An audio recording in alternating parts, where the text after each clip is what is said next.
యోహాను సువార్త 11వ అధ్యాయము 14వ వచనం మనం గమనిస్తే, కావున యేసు లాజరు చనిపోయెను, మీరు నమ్మునట్లు నేను అక్కడ ఉండలేదని మీ నిమిత్తం సంతోషించుచున్నాను. అయినను అతని యొద్దకు మనం వెళుదము రండి అని స్పష్టముగా వారితో చెప్పాను. అందుకు దిదోమా అనబడిన తోమ, మరలా తోమ గురించి మనం ఇక్కడ చదువుతున్నాం. దిదోమా అనబడిన తోమ ఆయనతో కూడా చనిపోవుటకు మనమును వెళుదమని తన తోడి శిష్యులతో చెప్పాను. మనం వెళదాం, మనం కలిసి వెళదాం. ఎందుకంటే శిష్యులు వెళ్ళడానికి భయపడుతున్నారు. ఎందుకంటే మీరు పై వచనాలు మీరు చదివినట్లయితే, ఆ పై వచనాల్లో మీరు గమనిస్తే 8వ వచనంలో ఆయన శిష్యులు, బోధకుడా, ఇప్పుడే యూదులు నిన్ను రాళ్లతో కొట్ట చూచుచుండిరి, అక్కడికి తిరిగి వెళుదువా అని ఆయన అడిగిరి. శిష్యులు అన్నారు, అయ్యా, నిన్ను యెరూషలేము వెళ్తే నేను రాళ్లతో కొడతారు కనుక అక్కడికి వెళ్ళుట ఇప్పుడు మరి అనుకూలమైన, ఇప్పుడు మనం ఎందుకు అంత రిస్క్ తీసుకోవాలి అంటే, ఈ శిష్యులకి అక్కడికి వెళ్ళడానికి ఇష్టం లేదు. ఎందుకంటే అక్కడ ప్రమాదం పొంచి ఉందని. అయినప్పటికీ కూడా తోమ అంటున్నాడు, అవసరమైతే మనం చనిపోవడానికైనా సిద్ధపడాలి, మనం వెళదాం, మనము కలిసి మనము ఆ ప్రభుతో యెరూషలేము వెళదామని చెప్పినప్పుడు శిష్యులందరూ కూడా తోమ మాట విని బయలుదేరారు. అంటే ఇక్కడ మనం తోమా గురించి ఆలోచిస్తే, ఈ was a man of initiative. అంటే ఇనిషియేటివ్ తీసుకోవడం, బాధ్యత తీసుకోవడం, రెస్పాన్సిబిలిటీ తీసుకోవడం, ఇతరులని ఎంకరేజ్ చేయడం, ఇతరులని ప్రోత్సహించడం, వెళదాం, చేద్దాం, దేనికైనా మనం సిద్ధపడదాం అని ఇనిషియేటివ్ తీసుకోవడం. దేవుని బిడ్డలుగా సంఘములో ఏదో వచ్చి వెళ్ళేవారుగా కాకుండా మనం ఇనిషియేటివ్ తీసుకునేవారుగా ఉండాలి. అంటే ఏదో ఒక ఇనిషియేటివ్ తీసుకోవాలి.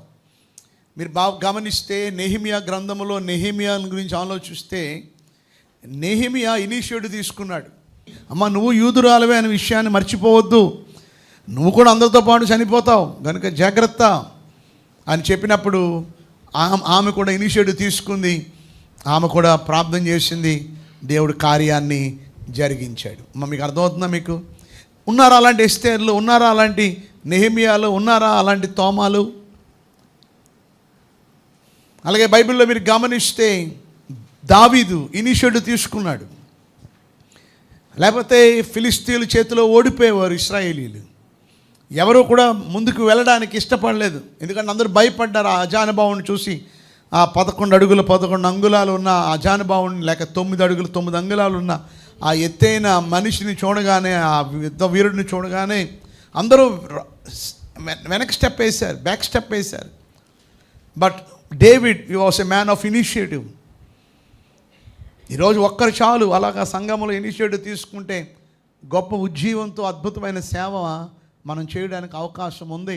ఆ ఒక్కరు నేనా అనేది మీలో అందరూ పరీక్షించుకోవాలి.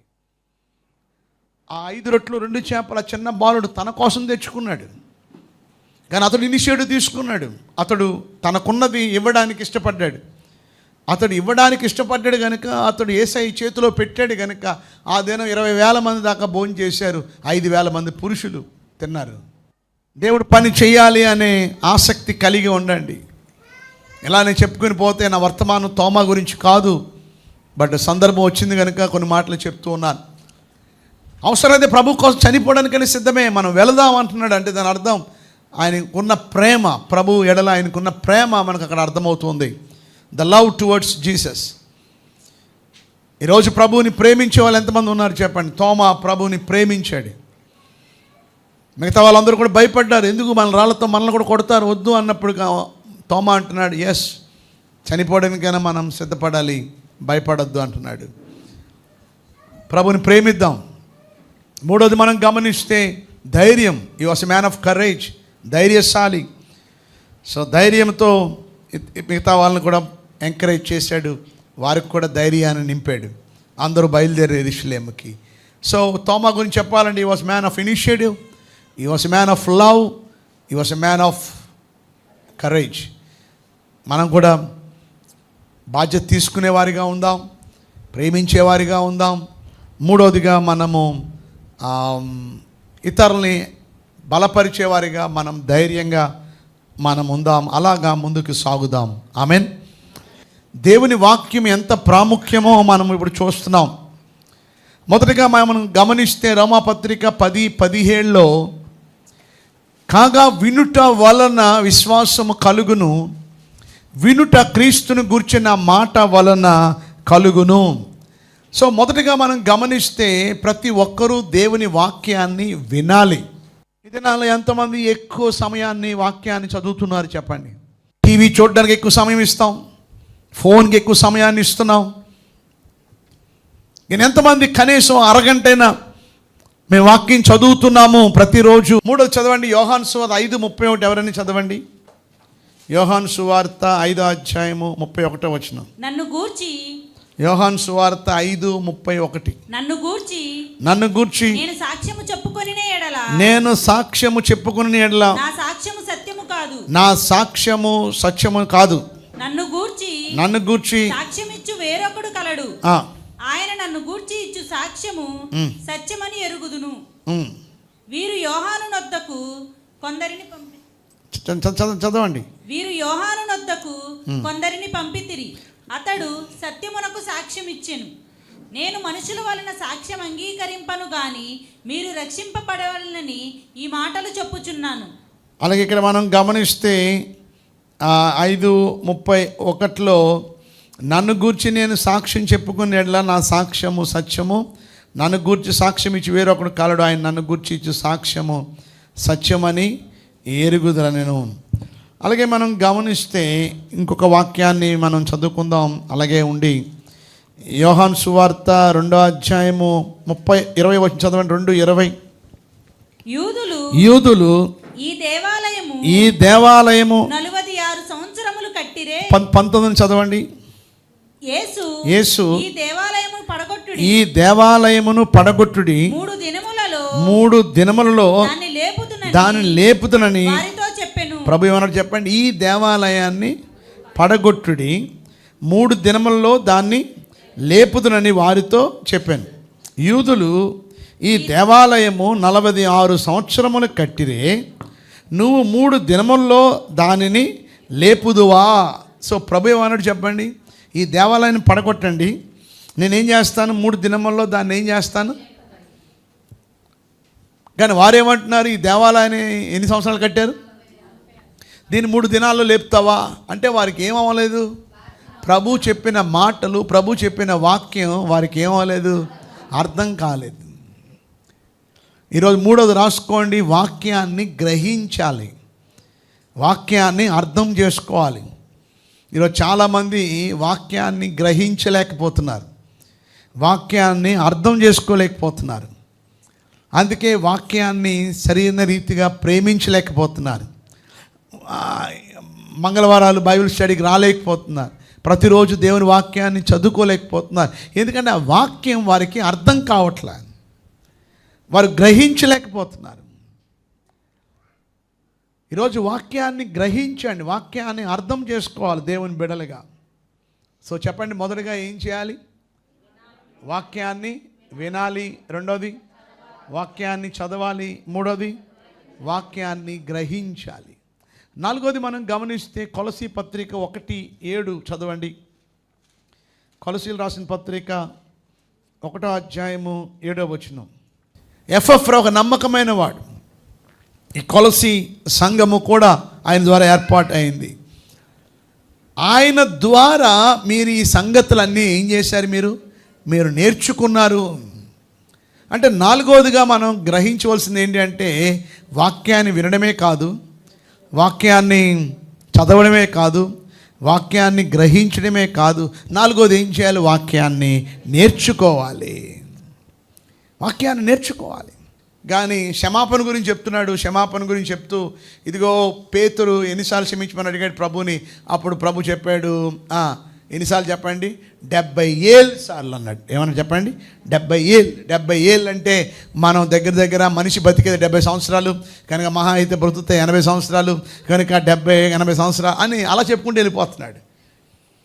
అంటే వాక్యాన్ని ఏం చేశాడు చెప్పండి, పూర్తిగా దాన్ని మార్చేశాడు. 70 ఏళ్ళు అంటే ఎన్నిసార్లు అర్థం? 70 ఏళ్ళు. చెప్పండి, నేను చెప్పండి. 70 ఏళ్ళు. 70 ఏళ్ళు. 4 ఏళ్ళు ఎంత? 4 ఏళ్ళు 28. 4 ఏళ్ళు ఎంత చెప్పండి? 28.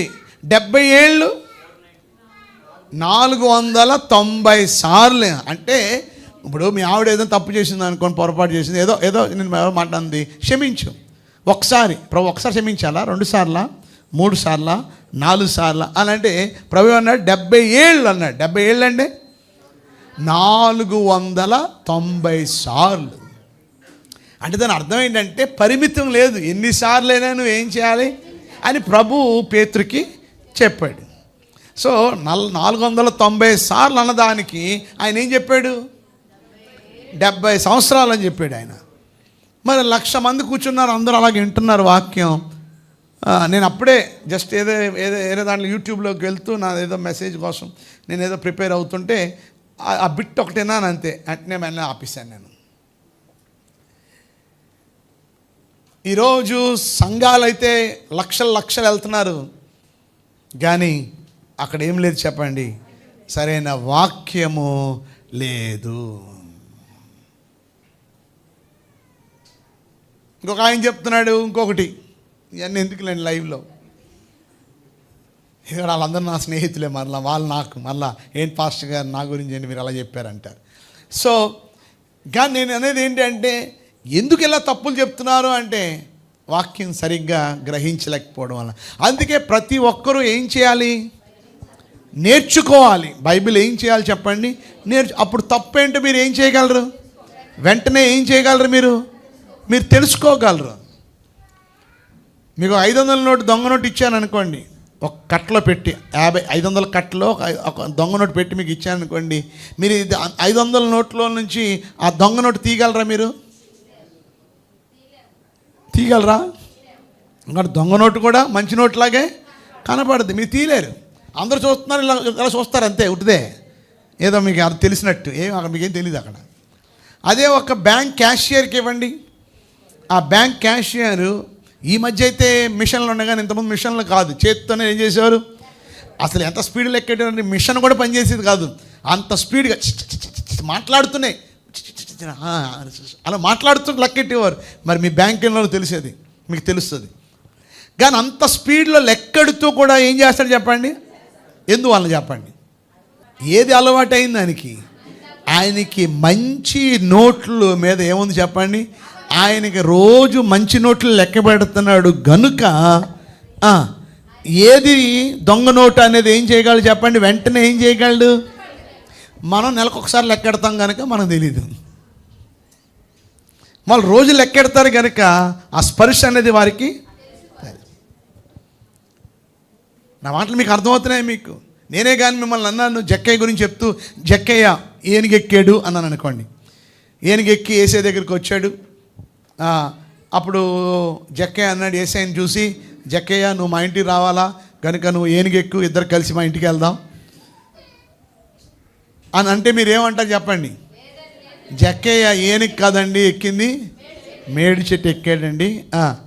ఏసయ్య ఏనుగు ఎక్కలేదండి, జక్కయ్య చెట్టు దిగి ఏసై దగ్గరికి వెళ్ళాడండి అని ఏం చేస్తారు మీరు చెప్తారా చెప్పరా? ఎందుకు చెప్తారు? మీకు ఆ వాక్యం ఒకటి బాగా తెలుసు కనుక. మీకు ఒక వాక్యం తెలిస్తే సరిపోదు, బైబిల్ అంతా తెలియాలి. బైబిల్ అంతా తెలియాలంటే మీరు ఏం చేయాలి? నేర్చుకోవాలి. చెప్పండి, ఏం చేయాలి చెప్పండి? సో ఇక్కడ కొలసీ సంఘానికి ఎవరు నేర్పిస్తున్నారు? ఎపఫ్రా నేర్పిస్తున్నాడు. ఎపఫ్రా ఎక్కడి నుంచి నేర్చుకున్నాడు? పౌలు గారి దగ్గర నుంచి నేర్చుకున్నాడు. మీకు అర్థమైందా? సో అలాగా మనము నేర్చుకోవడానికి మనం ఏం చేయాలి చెప్పండి? ఇష్టపడాలి. మీకు అర్థమైందా? మీకు సొంతంగా మనం నేర్చుకుంటే కొన్నిసార్లు ఇబ్బంది పడతాం కనుక వాక్యాన్ని ఒక మంచి భక్తుల దగ్గర కూర్చొని నేర్చుకోవడం అనేది చాలా చాలా అవసరము. ఆమేన్. 5వది 2 తిమోతి 1:13. 2 తిమోతి పత్రిక 1వ అధ్యాయం 13వ వచనం చదవండి. యేసుక్రీస్తు నందుంచవలసిన విశ్వాస ప్రేమలు కలిగిన వాడవై నీవు నా వలన వినిన హితవాక్య ప్రమాణమును గైకొనుము. అది అండర్లైన్ చేసుకోండి, గైకొనము. వాక్యాన్ని వినడం ఒకటే చాలదు, వాక్యాన్ని చదవడం ఒకటే సరిపోదు, గ్రహించడం సరిపోదు, నేర్చుకోవడమే సరిపోదు. మనం ఏం చేయాలి చెప్పండి? వాక్యాన్ని మనం ఏం చేయాలి? గైకొనాలి. అంటే వాక్యాన్ని అవలంబించాలి, వాక్యాన్ని ఆచరణలో పెట్టాలి, వాక్యం చెప్పినట్టుగా మనం నడుచుకోవాలి. ఒక ఆయన కడుపు నొప్పి అని హాస్పిటల్కి వెళ్ళాడట. డాక్టర్ గారు చూశానడట, ఇదిగో కడుపు నొప్పి తగ్గాలంటే ఇదిగో ఉదయాన్నే మరి పరగడుపున ఈ మాత్ర వేసుకో, ఇదిగో ఉదయం మధ్యాహ్నం సాయంత్రం ఈ అరకు ఈ టానిక్ 1 స్పూను వేసుకో, రాత్రులు ఈ ట్యాబ్లెట్ వేసుకో, మళ్ళా 10 రోజుల తర్వాత కలనడట. 10 రోజుల తర్వాత వెళ్ళాడు డాక్టర్ దగ్గరికి. వెళ్ళాను, డాక్టర్ మీద అరుస్తున్నాడంట. ఏం డాక్టర్ అండి బాబు, మీరు 500 రూపాయలు ఫీజు తీసుకున్నారు, కడుపు నొప్పి ఇంకా ఎక్కువైంది కానీ నాకు ఏం అవ్వలేదు, తగ్గలేదు. అప్పుడు డాక్టర్ గారు ఆశ్చర్యం, అదేంటి తగ్గపోవడం ఏంటి, 10 రోజులు అయింది కదా, అయినా నేను చెప్పినట్టుగా నువ్వు ఆ ట్యాబ్లెట్ ఉదయాన్నే వేసుకున్నావా, ఆ టానిక్ ఉదయం మధ్యాహ్నం సాయంత్రం వేసుకున్నా, రాత్రులు ఆ ట్యాబ్లెట్ వేసుకున్నావా అంటే డాక్టర్ గారు అసలు ఆ ట్యాబ్లెట్లు ఆ టానిక్కే కొనలేదు అన్నట్ట. అది టానిక్కే కొనలేదు, ఇంకెక్కడ వేసుకునేది? ఏం తగ్గాలంటున్నాడు చెప్పండి? తగ్గుతుందా చెప్పండి? విన్నాడు, ఇలా చేయాలి అలా చేయాలి, ఇలా వేసుకోవాలి అలా వేసుకోవాలని చెప్పాడు, కానీ ఆ డాక్టర్ చెప్పినట్టుగా అతడు చేయలేదు. ఈరోజు వాక్యాన్ని వింటున్నారు, ఇగో వాక్యాన్ని నేర్చుకోవాలి, ఇగో వాక్యాన్ని చదవాలి, ఇదిగోండి వాక్యాన్ని వినాలి అని మీరు వింటున్నారు. కానీ మీరు అది విని ఈ చెవితో విని ఆ చెవితో వదిలిపెట్టిన, ఈ చెవితోని విని ఈ చెవితోని వదిలిపెట్టేస్తే ఉపయోగం ఏముందండి? మీకు అర్థమైందా మీకు? కనుక దేవుని బిడలుగా ఈరోజు వాక్యాన్ని గైకొనాలి. వాక్యం చెప్పినట్టుగా నిజమే అయ్యగారు చెప్పారు ఈరోజు, నిజమే వాక్యాన్ని నేను నిర్లక్ష్యం చేస్తున్నాను. దేవుడు మనకు ఒక ప్రేమ ఉత్తరాన్ని మనకు దేవుడు ఇచ్చాడు, మనకు అందుబాటులో మనకి అర్థమయ్యే మన తెలుగు భాషలో మనకి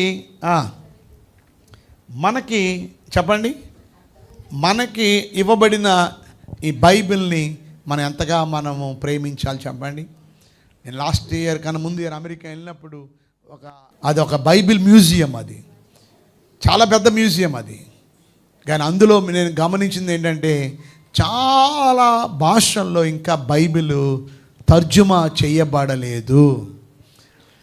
తర్జుమా చేయబడిన ప్రతి బైబిల్ అక్కడ ఉంది ఆ మ్యూజియంలో. కనుక వెంటనే నేను ఎతకడం ప్రారంభించాను, మన తెలుగు బైబిల్ ఉందా అక్కడనే ఆలోచించాను. నేను చూస్తే అక్కడ తెలుగు బైబిల్ వెతుకుతున్నాను. నేను చూడగా తెలుగు బైబిల్ అని ఉంది. గట్టిగా చాపట్ల కోట. అంటే మన భాషలో ఏమైంది చెప్పండి? తర్జుమా. కానీ చాలా భాషల్లోకి ఇంకా బైబిల్ తర్జుమా చేయబడాలి. ఈరోజు మీరు ధన్యులు, మీ భాషలో మీరు తెలుగు భాషలో, అదే తెలుగులో లేకపోతే ఇంగ్లీష్లో ఉందనుకోండి, మీరు చదివేవాళ్ళ చెప్పండి? మీరు చదివేవాళ్ళు ఇంగ్లీష్ రావాలి కదా చదవాలంటే. హిందీలో ఉందనుకోండి చదివేవాళ్ళ, అప్పుడు ఎంత బాధపడేవాళ్ళం మనం. కానీ ఈరోజు మనకి హిందీలో కాదు, అరవలో కాదు, తెలుగులో ఉందండి. తక్కువ రేట్లో కూడా అందుబాటులో 300-250లో బైబిల్ దొరుకుతుంది. కొన్ని ఆన్లైన్లో 400కు దొరుకుతున్నాయి గోల్డ్ ఏజ్ బైబిల్స్. బైబిల్ పట్టుకోండి, మీ గుండె పెట్టుకొని థ్యాంక్ యూ జీసస్ అని అనండి. అందరు చెప్పండి, ఇలా పట్టుకుని థ్యాంక్ యూ జీసస్ అనండి. అందరూ ప్రత్యేక ఇలా పట్టుకుని thank you Jesus, thank you, I love you Jesus అనండి.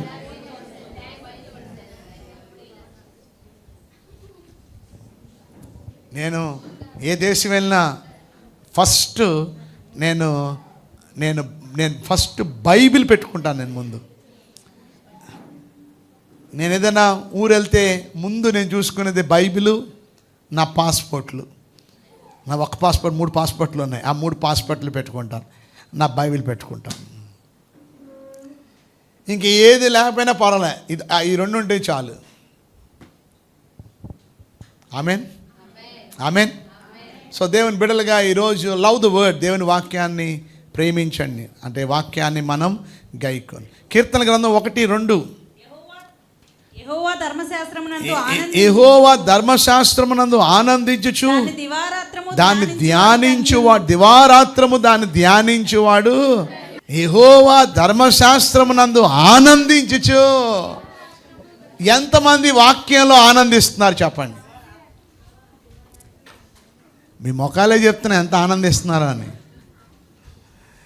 ఈరోజు దేవుని వాక్యాన్ని ఎలా వినాలంట? ఆనందంగా వినాలి. దేవుని వాక్యాన్ని ఎలా చదవాలంట? ఆనందంతో చదవాలి. దేవుని వాక్యాన్ని ఎలా ధ్యానించాలంట? ఆనందంతో. అమ్మ వింటున్నారా? దివారాత్రులు దేవుని వాక్యంలో ఆనందించడం. నేనే అన్నాను మంగళవారం మాటలు వచ్చిన వాళ్ళందరికీ కూడా ప్రతి మనిషికి 10,000 రూపాయలు, ఎంతట 10,000 రూపాయలు క్యాష్ గిఫ్ట్గా ఇవ్వాలని అనుకుంటున్నాను అన్నాను అనుకోండి. ఎప్పుడు? ఎవరైనా కాళ్ళు నొప్పులు చేతుల నొప్పులు అంటారా? చెప్పండి. ఎవరైనా ఏం వెళ్తానండి ఎండగా ఉంది కదండి అని అంటారా? చెప్పండి. అందరూ ఏం చేస్తారు చెప్పండి? మళ్ళీ అడుగుతారు వెనక నుంచి, అయ్యగారు పిల్లలకు కూడానా అంటారు. ఆ పిల్లలకు కూడానమ్మా. 4 వస్తే 40,000, 3 వస్తే ఇంటికి 30,000, 2 వస్తే 20, 1 వస్తే 10, 5 వస్తే 50,000. చూసారా? ఒక ఆయన చెప్తాడు, ఒక అమ్మాయి అయితే 10,000, 2 అమ్మాయిలు 20,000, 3 30,000. అలాగా మీరు 5 వస్తే 50,000 అన్నాను అనుకోండి. మీరు ఒకళ్ళే వస్తారా? మీ ఇంట్లో 4 ఉంటే ఒకళ్ళే వస్తారా? ఆలోచించుకొనుము అన్ని విషయముల యందు ప్రభు నీకు వివేకమును అనుగ్రహించును. అమ్మ వింటున్నారా? దేవుని వాక్యాన్ని మనం ఏం చేయాలంట? ఆలోచించాలి. చెప్పండి, ఏం చేయాలంట? ఇది చాలా చాలా ప్రాముఖ్యం అండి. ఇది చాలా చాలా ప్రాముఖ్యం. ఏం చేయాలంటే వాక్యాన్ని ఏం చేయడం. చాలామంది నాకు ఇచ్చే సమాధానం ఏంటంటే, అమ్మ ఒకసారి వినండి, మీరు కూడా ఆ లిస్టులో ఉన్నారేమో. అయ్యగారు రాత్రులు నాకు నిద్ర పట్టదు అయ్యగారు, రాత్రంతా కూడా ఆలోచన ఆలోచన ఆలోచన ఆలోచన, 1 గంట 2 అయినా అలా ఆలోచన ఆలోచన ఆలోచన. అప్పుడు ఎప్పుడో 3-4 గంటలకి అప్పుడు నిద్ర పడుద్ది అయ్యగారు, అందుకే నిద్ర సరిగా ఉండట్లేదు అంటారు. నేను మీద చెప్పేది వింటున్నారా? ఇక నుంచి మీరు ఏం చేయండి? ఇక నుంచి ఏం చేయండి? అమ్మా వింటున్నారు? వినండి వినండి వినండి అమ్మా. మీరు పండుకోగానే మీరు ఏం చేయాలంటే, ఆ రోజు చెప్పిన వాక్యమో, ఆ వారం చెప్పిన వాక్యమో, ఇవన్నీ ఏం చేయండి మీరు ఒకసారి. ఆవు ఏం చేస్తుంది? మొత్తం అలాగా మీరు ఆలోచించండి. మనమేం ఆలోచిస్తాం పడుకోగానే? అప్పులు, ఇంకా కొంతమంది ఆ సరుకుల్లో ఈ సరుకుల్లో, చెప్పండి, రకరకాల ఆలోచనలు. కనుక అలాంటివి ఏం పెట్టుకోకండి. ఏం చేయండి చెప్పండి? దేవుని వాక్యాన్ని ఆలోచన. 8వది ద్వితీయోపదేశకాండం 6వ అధ్యాయం 7వ వచనం. నీవు నీ కుమారులకు వాటిని అభ్యసింపజేసి నీ ఇంట కూర్చున్నప్పుడును, త్రోవ నడిచినప్పుడును, పండుకున్నప్పుడును, లేచినప్పుడును వాటిని గురించి మాట్లాడవలను, సూచనగా వాటిని చేతికి కట్టుకొనవలను. నేర్పించాలి. వాక్యాన్ని ఆలోచించడమే కాదు, వాక్యాన్ని ఏం చేయాలి చెప్పండి? నేర్పించాలి. వాక్యాన్ని ఏం చేయాలి చెప్పండి? నేర్పించాలి. అంటే నేర్పించే వాళ్ళుగా ఉండాలి. మీ బిడ్డలకి వాక్యాన్ని నేర్పించాలి. మీరు వాక్యాన్ని నేర్పిస్తున్నారా మీ బిడ్డలకి? ఎంతమంది ఇంట్లో కుటుంబ ప్రార్థన జరుగుతుంది? చేతులు ఎత్తారు ఒకసారి. కుటుంబ ప్రార్థన మా ఇంట్లో జరుగుతుంది అన్నవారు. ఒకవేళ మీకు పగలు కుదరకపోతే రాత్రి చేయండి, రాత్రి కుదరకపోతే పగలు చేయండి. కానీ ప్రతి ఇంట్లో ఏముండాలి? ఈ రోజు నుండి అయినా మా ఇంట్లో కుటుంబ ప్రార్థన మానకుండా జరిగిస్తాము అన్న వాళ్ళు గట్టిగా చప్పట్లు కొట్టండి. అవసరం. మనకేం అవసరం చెప్పండి? కుటుంబ ప్రార్థన అవసరం. దేవుని వాక్యాన్ని మన బిడ్డలకి నేర్పించాలి. తర్వాత ఏం చేయాలి? వాక్యాన్ని ఏం చేయాలి? ప్రకటించాలి. వాక్యాన్ని ఏం చేయాలి? బోధించాలి. చెప్పండి, వాక్యాన్ని ఏం చేయాలి? ఇప్పుడు చెప్పండి, మొదటిది ఏం చేయాలి? గట్టి చెప్పండి, వాక్యాన్ని వినాలి. చెప్పండి, అందరూ చెప్పాలి, వాక్యాన్ని వినాలి అనండి అందరూ. రెండోది చదవాలి, గట్టిగా చదవాలి, గ్రహించాలి, ఆ తర్వాత నేర్చుకోవాలి, గైకొనాలి, ధ్యానించాలి, ఆలోచించాలి, నేర్పించాలి, ప్రకటించాలి, బోధించాలి. అంటే ఇతరులకి దేవుని వాక్యాన్ని మనం ప్రకటించాలి. మనం ఏం చేయాలి చెప్పండి? ప్రకటించాలి. ఇప్పుడు ఎప్పుడు వెళ్తున్నాం? సాయంత్రం. ఎందుకు వెళ్తున్నాం? వాక్యాన్ని ఏం చేయడానికి? ప్రకటించడానికి. వాక్యాన్ని మనం ప్రకటించాలి.